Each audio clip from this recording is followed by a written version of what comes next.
It's Matt and welcome to Collaboration Coach, and this is the Office 365 Roadmap Radar for May 2020. So the Roadmap Radar is all about what's new in Office 365. We've scoured the roadmap for any new updates so you don't have to. Before we get started, don't forget to subscribe and hit that bell to make sure you don't miss anything, because we're posting twice a week. We've got lots of SharePoint and Teams news for you this month, but let's get started with some Office goodness. So here we go. Live presentations in PowerPoint will let you share a slide presentation over the web.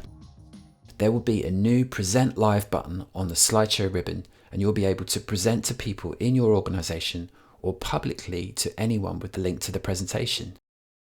Your audience can follow your presentation on any device, and they can choose to see a live transcription and a real-time translation of what you say in 60 different languages. They can also navigate between the slides on their own, and they can send you feedback during the session. This is coming to targeted users in May and then standard users by the end of June. Soon you'll be able to share a Word document in review mode. This will give owners of files more control over edits by limiting what the viewer can do in the document. When the viewer edits, they can only add comments and leave track changes so only the owner can approve or reject them. You can set this mode when you share the document. This should be available to everyone by the end of May. Version history is coming to the OneDrive Sync client. Windows and Mac users will see a new entry in their context menu in File Explorer and Finder and the OneDrive activity feed. This will allow users to download, restore, or delete previous versions of the file. This should be available to everyone in May. Now let's look at what's coming in SharePoint this month. First, site owners and editors will soon be able to filter their site's navigation to specific audiences with audience targeting. This could be switched on with a toggle setting when editing the site, hub, or footer navigation, and should simplify what audiences see on the page by removing the things that aren't relevant to them. This feature should be available to everyone in early May. Microsoft are adding the ability to create a SharePoint list from an Excel spreadsheet. This used to be a feature in SharePoint, but was never added to modern lists until now.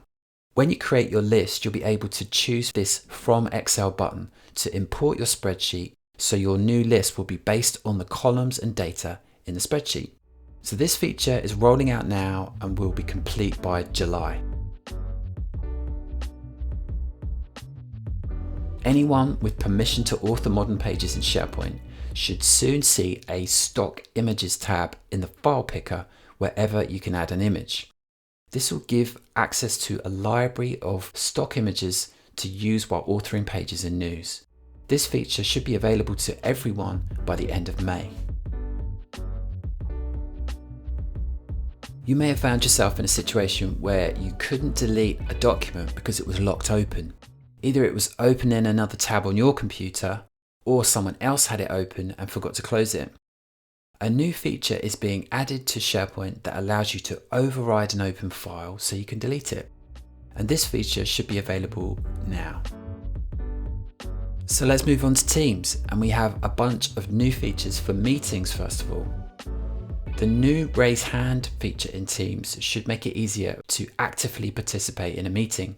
It allows meeting attendees to indicate that they wish to speak by toggling a little hand icon in the meeting control bar.